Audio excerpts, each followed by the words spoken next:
Good morning mga kumarites. Ayan, nilipat ko na nga po yung calendar namin dahil September 24 na nga po tayo. Alas 5 pa nga lang po ito ng umaga. Nag-open na nga rin po ako ng bintana para naman pumasok na nga rin po yung fresh na hangin. Dahil busy nga po ako kagabi mag-ayos doon sa aming kusina at maglinis, hindi ko nga po na-display itong aming napamili. Kaya ito habang wala pang customer at sobrang aga pa naman ngayon, kaya uumpisan ko na nga munang mag-ayos. Hindi ko naman talaga agad-agad ito matatapos kumarites dahil paminsan-minsan ay nagpapahinga nga rin po ako. After ko mag-display, magpapahinga, tapos mag-iisip kung ano na naman nga pong ayos itong aming munting tindahan. Mili nga po ako ng mga karagdagang alak dahil nung Sabado nga po ay naubusan talaga ako nito. Dagdag na naman nga po ako ng pansit canton dahil wala na naman nga po ang extra hot namin. Isang peraso nga po akong nakitang langgam kaya ayan, inagapan ko na at tinanggal ko na nga po yung pansit canton dyan. Sigurado akong wala pa nga pong langgam ito dahil 2 araw pa naman itong aming shelves. Panood nga po ako na ganito nga po yung setup nung lagayan niya ng canton at ang ginagawa niya nga lang para hindi langgamin ay nagpupunas nga po ng may alcohol. Dahil nahanap na nga po ng langgam dito kaya ayan, alak nga po ang inilagay ko dyan at ililipat ko nga po yung pansit canton. Pero bago ko nga po ilagay yung pansit canton doon ay pupunasan ko na nga muna at isprehan ko muna ng alcohol. Ito nga po yung mga napamili ko at kailangang i-display. Unting refill lang at unting dagdag ng mga paninda. So ayan, at hindi ko na nga binidyo ng pagkaayos ko kumarites at ito na nga po yung itsura. Yung mga pansit canton nga po ay inilipat ko doon sa taas. Saan nakalagay nga po yung mga suka at toyo. Liwanag na nga rin po kumarites pero maaga pa nga po ito.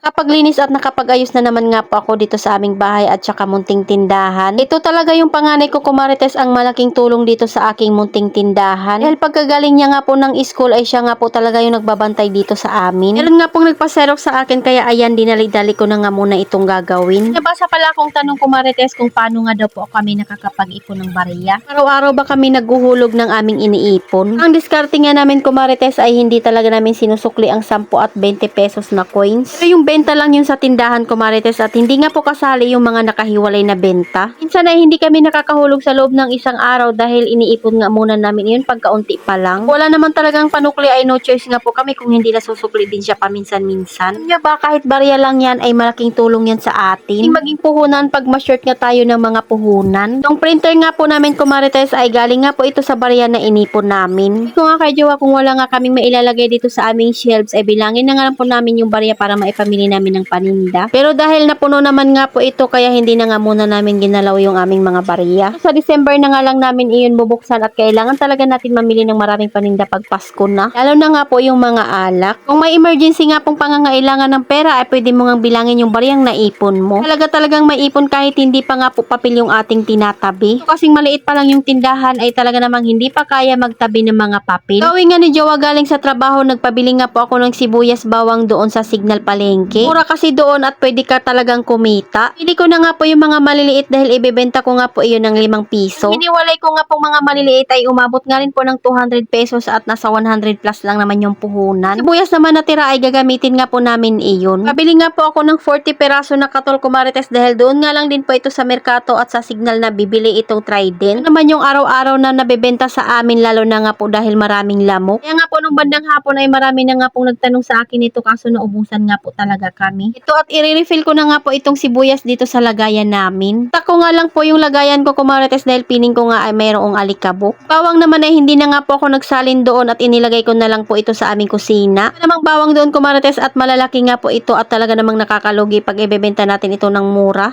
Yung sibuyas naman na inilalagay ko dito sa aming kusina ay malalaki nga po ito. Kita na rin naman sa sibuyas doon sa nilagay ko sa tindahan kaya okay lang. Bike nga lang si Jowa papunta sa Signal para nga po hindi na kami gumastos ng pamasahe. Kaya din iyon kumarites at pwede mo nga rin po iyon ibili ng asin para may paninda na nga po tayong asin ulit. Di pa nga po ako nakakabili ng asin pero iodized salt nga po ay meron kami sa tindahan. Diba talaga namang puno nga po itong ating condiments area. Totoo lang marami nga po akong ginawa ngayong araw na to at talaga namang hindi ko na nga talaga kinuha ng video at baka maboring na kayo. Katapos ko nga po mag-refill dyan, pinunasan ko na nga diretso yung aming tiles para syempre diretso nga po malinis itong ating kusina. So ayan at hindi na naman nga po tayo magbabawas doon sa ating paninda.